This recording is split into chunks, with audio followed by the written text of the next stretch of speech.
won't stop till I hear him say,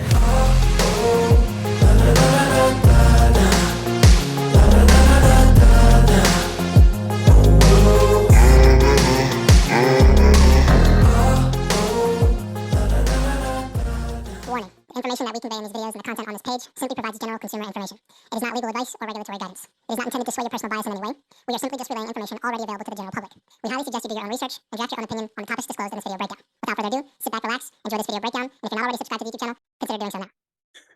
Okay, what is going on, CYPRX advanced YouTubers? In today's video breakdown, I have a very special guest. He is an experienced individual in both technology and financial planning industries. Today, we are going to be discussing the demise of our current financial system, how pensions and retirement funds are on the brink of extinction, and the adoption of distributed ledger technology. I have a sheet of questions here. For the sake of staying and remaining anonymous for job security purposes and things of that nature, I'm going to introduce this individual as Mr. Richard. So hello, Mr. Richard. How are you today? Oh, very well, thanks. How are you?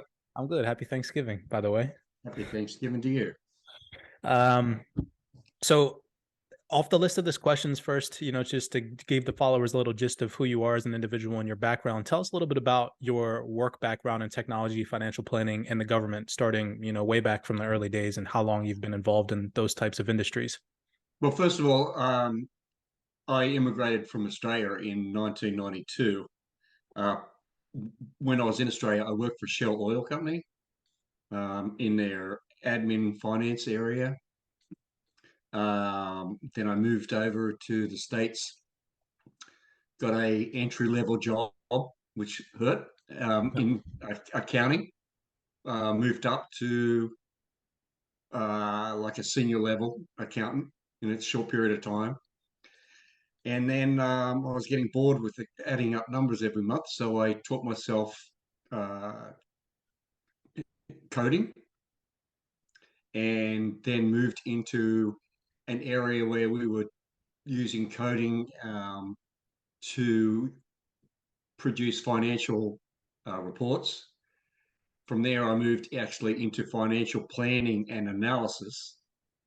And nowadays, I actually build budget and forecast models for both private industry and for government.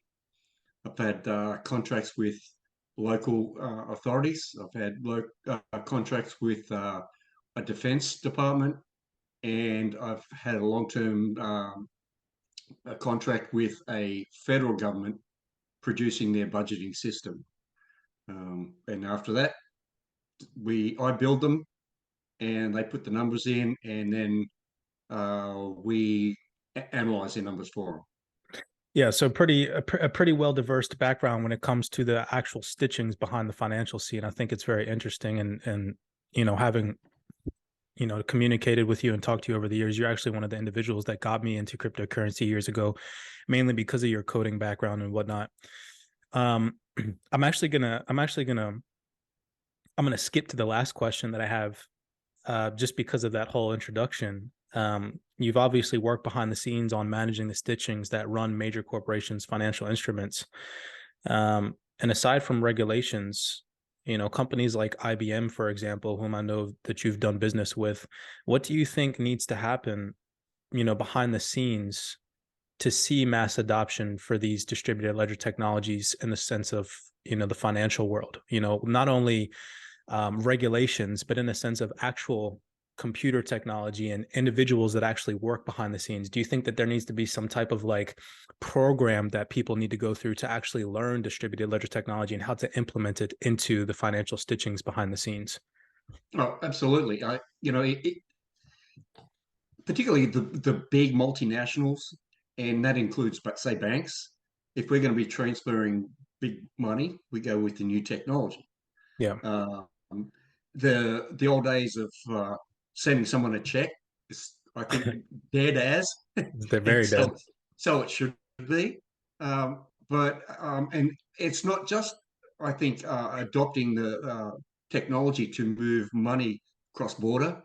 I think it also should be included money within the borders. Yeah, domestic transactions as well. And it is 110%, which is Yeah. one of the major areas where the United States is falling behind, mainly because of this whole SEC versus Ripple case. And we're going to get into this today, talking about the Senate just announcing that they're we'll get into that in just 1 second. I think that's a phenomenal answer. I personally have always been telling people, right? It's not just about regulation. It's also about training employees, right? Revamping every single thing that individuals at major corporations and businesses have been learning for the past, 60, 70 plus years, and completely revamping the whole entire framework behind the scenes. And people really need to truly understand that that takes time. It's not just about regulation. It's not just about people buying cryptocurrency and putting their money into this system. It's about them getting everybody up to speed. It's about them revamping the whole entire protocols that run our financial system. And that stuff takes time. All the documents, all the computers that operate on the old system have to be completely revamped to this new way of doing things. Right. I think that when you say that everybody needs to be like retrained or introduced to the new technology, Mhm. it needs to be top down. Yeah. Because if the CFOs, the CEOs, and even the CIOs of big companies don't adopt, then their minions aren't going to adopt. Yeah, it's funny you say minions. 100%. You're right. You're right. So once you've got them on board, and now they're into the new Yeah, which they all are. technology. And believe me, the higher up you go, my experience, um, they can be the hardest ones to convince sometimes. But once you get them on board, then everybody else is on board, then the company's on board, and Yeah, you're 100% right. And another reason, just to capitalize on you what you start just said, looking is that forward. the higher ups are the hardest ones to convince, is because those are the ones, they're already the people that are profiting from what they're already doing. And it could be a very nerve-wracking thing for someone who's making millions to billions of dollars via the old way of doing things to kind of, okay, let's transition to this distributed ledger technology or this distributed ledger protocol way of doing things.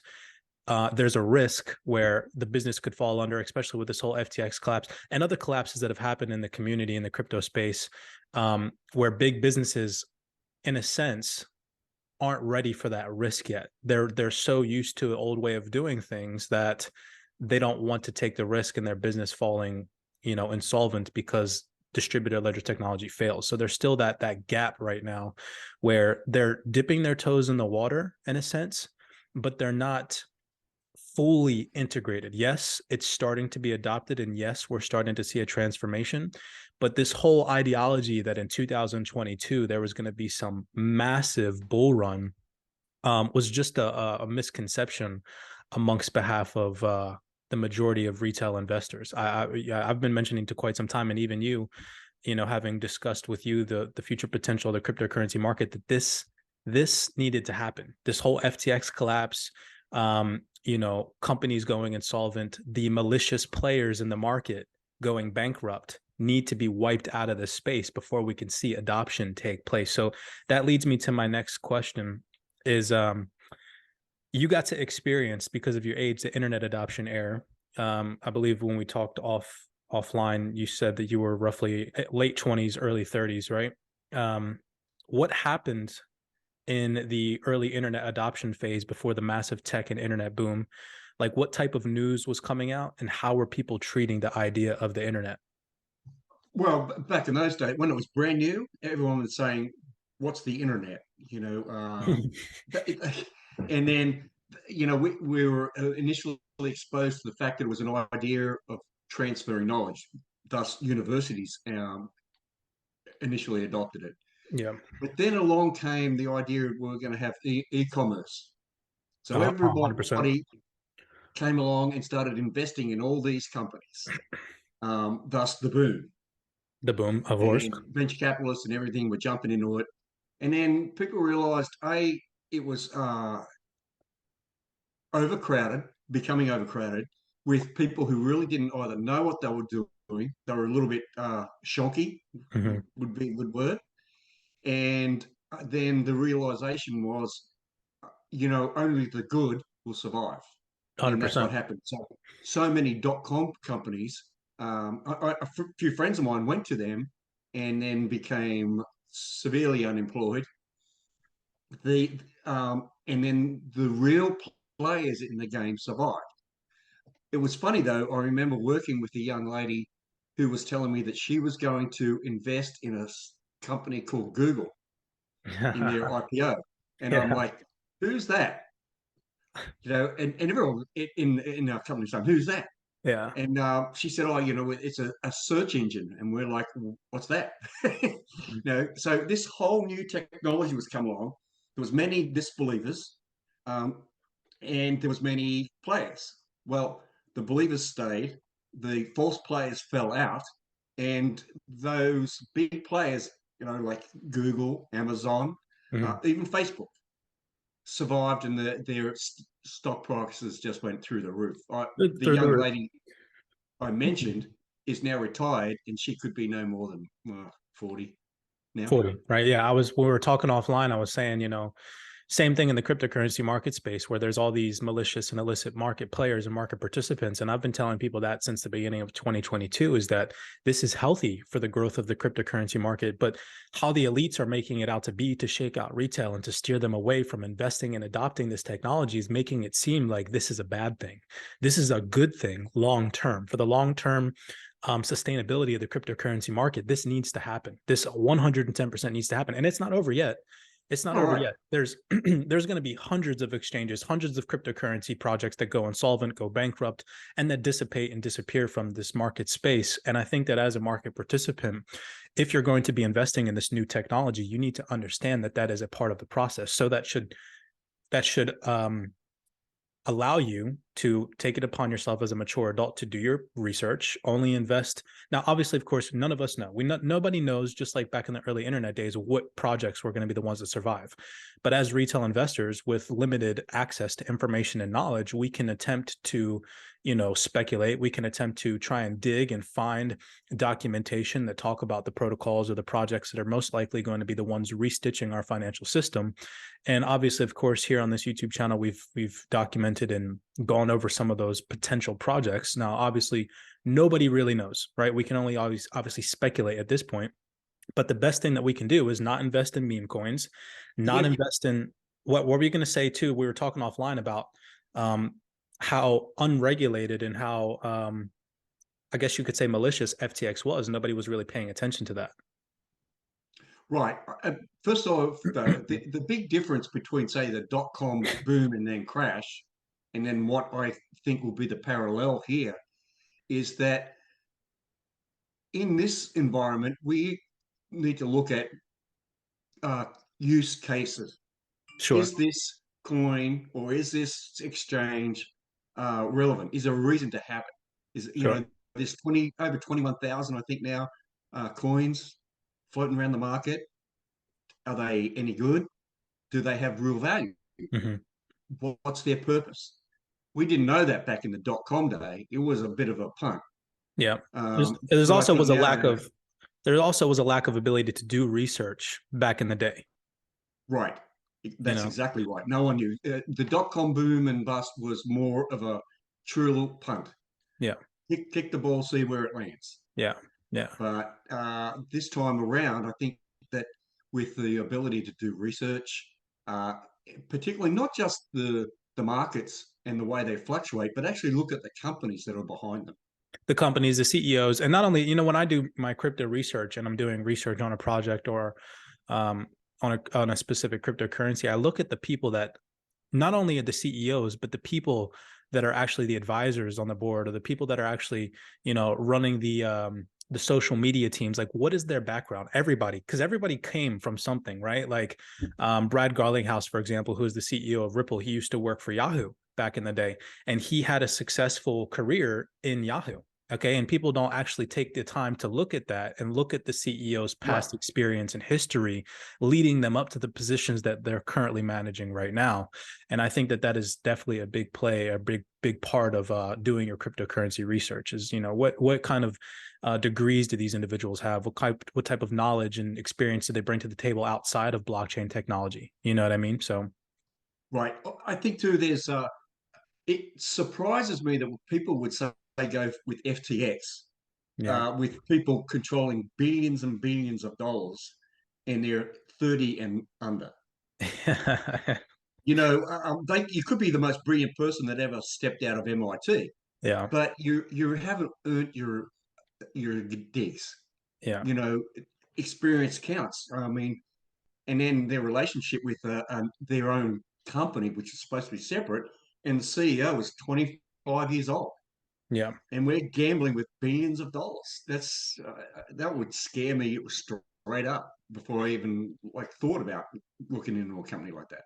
Yeah, I think that people are blinded by this idea of making a lot of money overnight, just like they were back in the early internet adoption phase. And just like you said, the lack of the ability back in the day to do or to do internet research, because the internet didn't exist yet, where you could go online, you could look up PDFs, you could look up documents, you could literally search on Google, how if you go on LinkedIn, you can literally look at these CEOs' histories, where they started, the colleges that they went to. If they have a high school degree, you can find that stuff out now. Back in the day, you couldn't do that. So I think that if you're going to be a player in this market space, then you really need to sit down as a mature adult and do your research before you dump money into this market. And then also, obviously, of course, there's the whole risk management process. I actually just messaged somebody talking about risk management. You shouldn't be playing in this market space with money you're not willing to lose, because this is an emerging asset class. Nobody knows the future. We can all speculate, which we're going to get into here today, on what the future potential outcome of the market's going to be, but nobody knows. If you lose That's the a money, good point. yeah, Because if you're going to invest in an asset class that's volatile, risky, and not mature, then there's no use you complaining that you lost your money. 100%, because you're taking the risk. When you gotta risk it to get the biscuit at the end of the day. Sure. But you know, if you're losing $20,000 in this market, because you were trading on an exchange that goes insolvent or goes bust, and that has a mental effect on you, or affects your physical life, your real life financially, then there's nobody really to blame but yourself, because you over leveraged yourself. If you're not willing to lose that $20,000, then you don't know how to manage your risk properly. And if you don't know how to manage your risk properly, you shouldn't be a market participant. We'll get into that maybe later. So next little thing I actually want to share my screen, because this is going to lead us into our next kind of discussion. So I was looking at this article. This is a website that I commonly read just in the mornings. And the headline says, and this is where we're going to get into the whole 401k pension plan, and we're going to kind of discuss your history and background surrounding the whole 401k and your personal experience. So U.S. senators urge financial giant Fidelity to think twice about offering Bitcoin. Now, I'm not necessarily a conspiracy theorist, but I do understand, after having worked for the government for 5 years, I was in the military, Army specifically, that the government does not really work for you. They work against you in a way. And because of this whole conspiracy theory ideology, people think that that's not real. The government is 110% not working for you. They're working against you. They're not for the common average individual. So a highlighted part that I have down here is it says that Bitcoin, I have the notes written down here. It says Bitcoin's value has collapsed by more than 20% after the FTX collapse. The recent implosion of FTX, the cryptocurrency market exchange, has made it clear that the digital asset industry has illicit and malicious players, obviously, of course, still involved. People don't understand that there's already a crisis facing retiring savings and retirement plan savings. And now these elite individuals are trying to stop you from investing in Bitcoin. Why do you think that is? Per se, right? Do you think that there's kind of an agenda behind that? And I'm going to show you something else too. So this is also an article that came out on August 18th, 2022. And it says the number of people with at least $1 million in their Fidelity 401k account plunged to 29% in the second quarter. So it says here 29% in their 401k, yet we see over here on this document that Bitcoin pretty much plunged roughly around the same time. Now they're telling people not to invest in Bitcoin. And then we see another article right here that talks about the future potential outcome of the cryptocurrency market space and the market cap. Macro guru Rob Paul says crypto and Web3 is about to explode 300 times in market value. That would put when he wrote this, okay, the market capitalization of the crypto market space was roughly about 1 trillion. So that would put the market cap of the crypto space at roughly around $300 trillion. Do you think that the elites know this? And do you think that they're trying to stop people from investing in crypto because they know that there's about to be a massive liquidity crisis or a damperment in 401k and investment plans via the stock market? And what do you think the future outcome of all this is going to be? Well, to start off, if you're talking percentages, my 401k has just recently lost over 25%. Yeah. To the point where I took everything out and I'm sitting it in cash. Because I just couldn't bear to look at those statements that came in every month and said, oh, guess what? Between us not being adept and our fees, you're losing money. 100%. I don't think that the elites want people right now to take their money out of the 401ks and go to crypto, because that will even hasten the losses more. Yeah. You know, if you're going to accept, if everyone said, oh, your potential to make all this money in another asset class, and people start shifting it, then all the big dogs who are running the 401k, then they're going to start losing a whole lot of money. Mhm. I think the future is that a lot of people over the short period, and I'm getting up there, I want to retire soon. They're not going to have the money that they thought they would have. So you've got to start looking at other classes. Other options, right? You got to start Yeah, diversifying a little bit and more.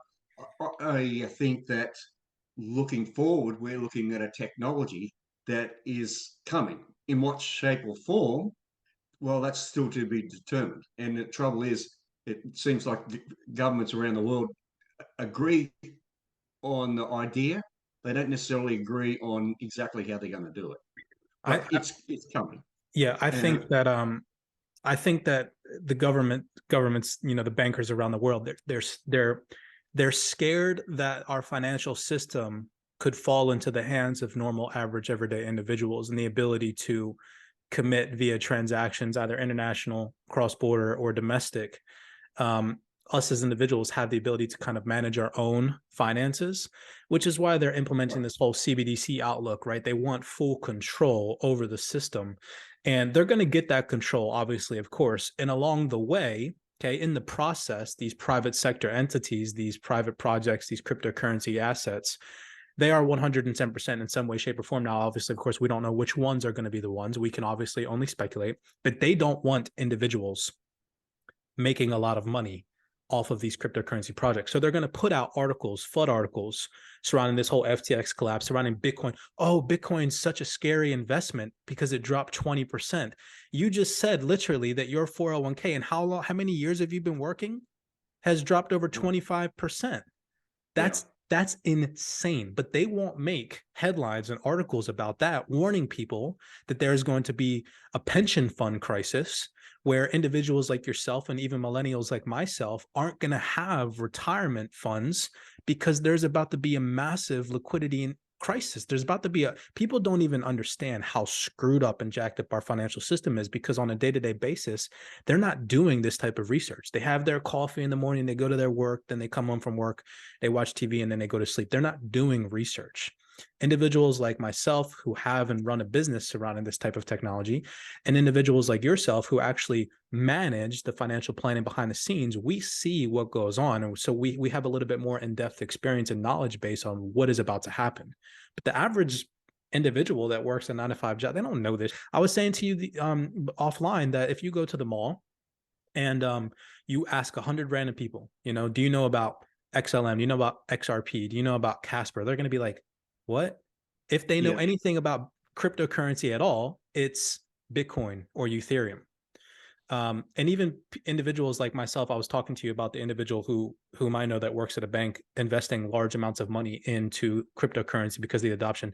You also know individuals who are well off or of the older generation who have money in the cryptocurrency space because of the future potential that they know this asset class has. Right.